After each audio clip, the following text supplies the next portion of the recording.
Karena repent itu kan identik dengan, repent itu kan salah satu indikatornya adalah kan kelimpahan.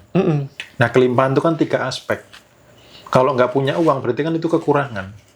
Tetap belum bisa dikatakan Pasti repent. ada yang membatasi, pasti ada emosi bawah, bisa ada luka terkait dengan uang, bisa ada batasan yang masih diciptakan, bisa belum membuka samudra kemungkinan, jadi dia maunya harus dengan cara ini, atau terbatas dengan pikiran logik.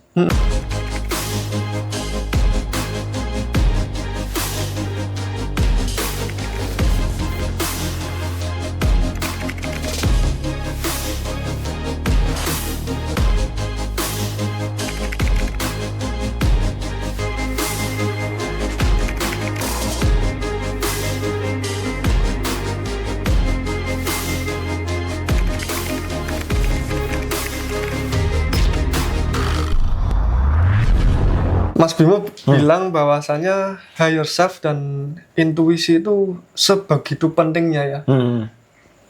Berarti bisa digunain untuk mempercepat kekayaan kita. Ini khusus uang, Mas. Kita ngomongin uang. Untuk mempercepat. Nah, itu paling menarik. Ya, kita realistis ya, teman-teman di sini ya. Saya ya pengen kekayaan, pasti teman-teman juga pengen kekayaan, nggak mungkin. Minum dulu ya. Boleh. Ini seru. Karena pembahasan soal uang, law of attraction dan uang, ilmu vibrasi dan uang, bahkan ilmu gaib dan uang, ilmu klenik dan uang tuh selalu menjadi topik yang menarik, Mas. Nah, di tingkatan Mas Bimo sekarang, kenapa malah bilang higher self dan intuisi? Kenapa nggak bilang, oh kalau aku kembali ke masa lalu ya udah digital marketing, atau ya seperti sekarang lah, semisal bisnis online, bisnis menjadi pembimbing spiritual. Kenapa malah ya udah higher self sama intuisi aja, belajar itu? Nah, itu kenapa, Mas? Iya, karena itulah ibaratnya kita mau jalan kemana, ya itulah petanya, gitu, petunjuknya itu di situ. Gitu. Makanya teman-teman di materi kelas-kelas saya sebelumnya itu kan ada 2 materi itu yang selalu saya berikan penekanan bahwa kalau teman-teman menguasai 2 hal ini ya menguasailah kehidupan itu. Higher self itu kan siapa itu higher self itu kan adalah ruhnya. Ruhnya. Nanti di buku itu ada 1 hari yang mengulas itu. Oh gitu ya. Supaya kita benar-benar connect dengannya, dengan ruhnya. Jadi saat manusia diciptakan itu kan aku tiupkan sebagian ruhku kan. Berarti kan ada ruhnya di dalam diri kita. Sejatining diri, guru sejati, jiwa sejati, itulah sebenarnya higher self. Nah, itu yang kalau diri sudah dikuasai oleh higher self, dikendalikan oleh higher self, hidup sudah bukan rata-rata lagi. Hidupnya ada di repent. Gitu loh, sudah bukan rata-rata lagi. Karena higher self membimbing melalui apa? Intuisi, petunjuk, harus kemana, ketemu siapa, bisnis apa.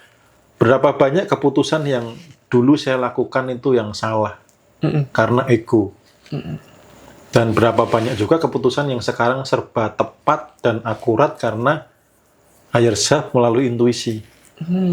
Gitu. Jadi itulah yang menjadi dasar kenapa kalau misalkan saya kembali ke masa lalu, saya pengen menguasai 2 hal itu. Oke. Kayak gitu. Tapi ada pertanyaan gini, Mas.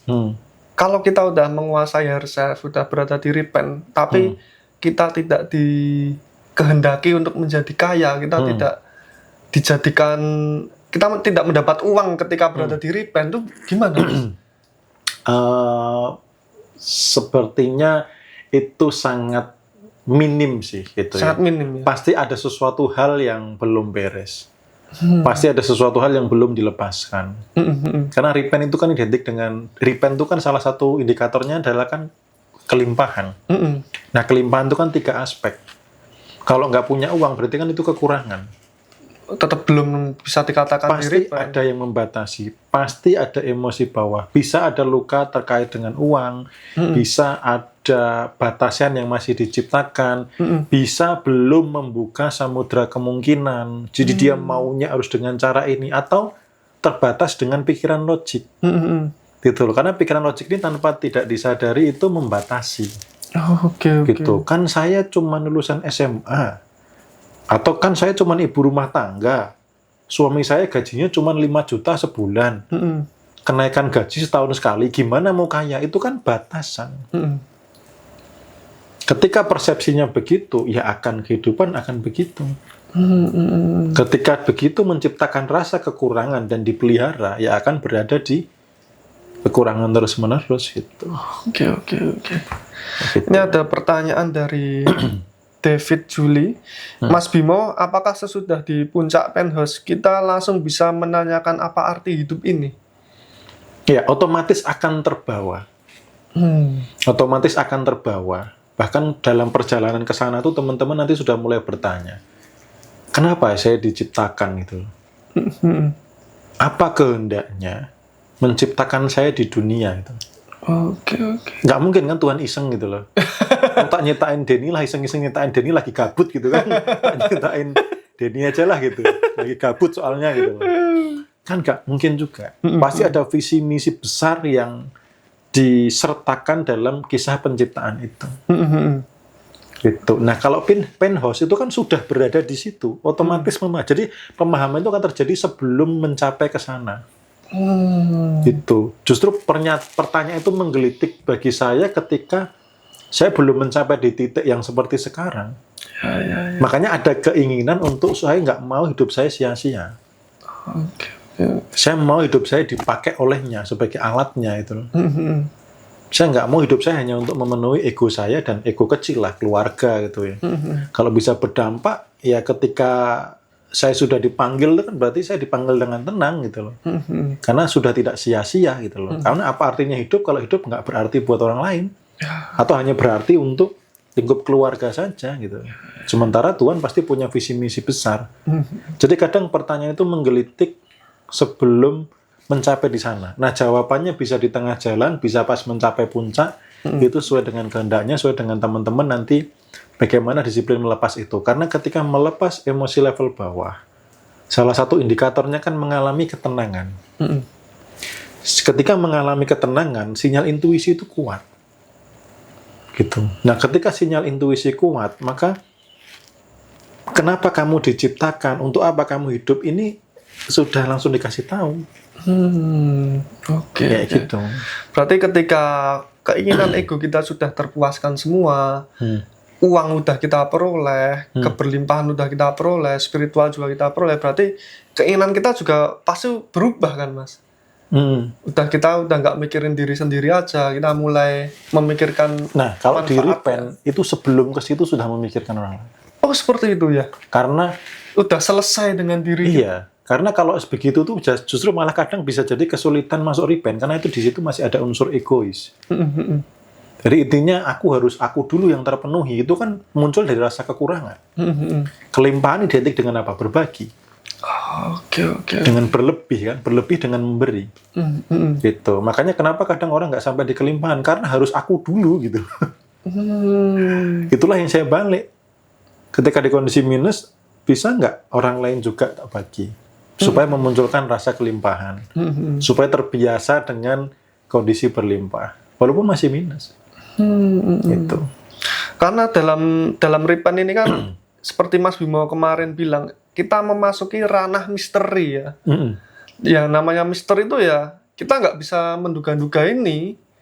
Kita mau dibawa kemana, mau nanti bakal dipakai Tuhan untuk apa, seperti itu ya Mas ya. Ya, seperti yang sudah tertulis tadi yang sempat kita bacakan, coba aku cek ya tadi supaya teman-teman juga makin klik ya. Saya izin lihat contekan dulu ya.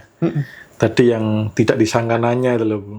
Oke. Nah, itu kan juga perlu teman-teman perlu memahami itu.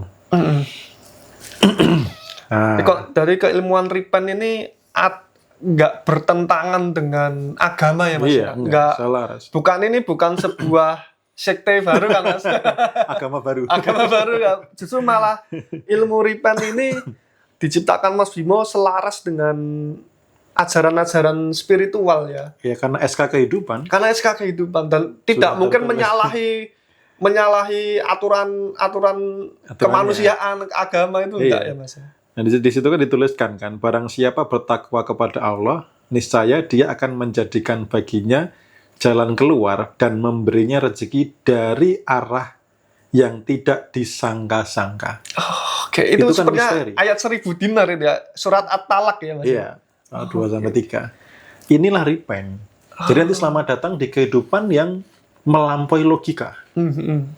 Gitu. Jadi kehidupan yang serba tidak masuk akal. Gitu. Serba tidak disangka-sangka itu. Iya. Apa yang saya capai sekarang ini banyak yang tidak disangka-sangka.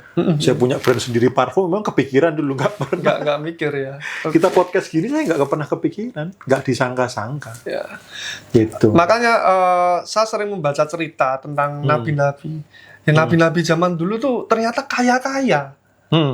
Karena Betul. secara nggak langsung mereka juga, beliau-beliau ini udah menerapkan ilmu spiritualisme yang tinggi. Tentunya Tuhan nggak mungkin membiarkan hambanya yang Rasul atau Nabi ini miskin. Mesti tentu diberi kekayaan. Apalagi dengan ilmu-ilmu yang bermanfaat. Sampai sekarang kita masih bisa belajar dari beliau-beliau ini, para Nabi. Salah satu contoh kehidupan Nabi dalam sisi kelimpahan yang nyata adalah apa? Dia berlimpah dari sisi spiritualnya. Dia dekat dengannya.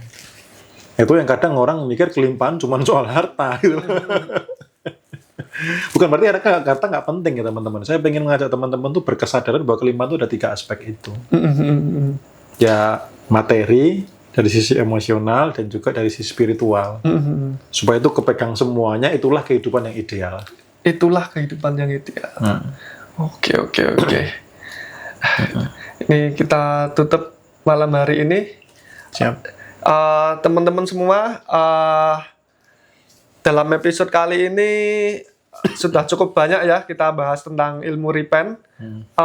Ditunggu besok tanggal berapa Mas kita ada meditasi bersama? Tanggal 17 November. Tanggal 17 November kita ada meditasi bersama. Untuk teman-teman yang pengen mendalami betul dan praktek keilmuan repent ini, bisa besok tanggal 17 boleh lihat info di bawah sini atau di atas sini atau di deskripsi ya. Karena ilmu repent ini sangat dalam. Tentu kita tidak bisa memahami utuh hanya dengan menonton video aja. Tentu kita harus praktek ya Mas ya. Iya, betul. Praktek langsung, belajar langsung. Syukur-syukur ikut meditasi secara langsung karena bisa bertemu dengan Mas Bimo, nanti bisa tanya-tanya lebih lanjut. Dan untuk teman-teman dari YT, dari TikTok yang telah ikut berpartisipasi, terima kasih pertanyaan-pertanyaannya.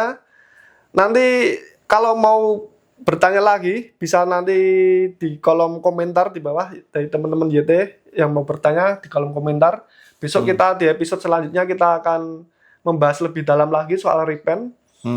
Dan kita tunggu bukunya Mas Bimo. Siap. Kita tunggu. Karena ini sangat unik, ilmu yang berbeda gitu ya. Iya. Oke. Benar-benar. Oke, sekian dari saya, Denny Faja, dari Mas Bimo. Oke. Kurang lebihnya mohon maaf. Terima kasih semuanya.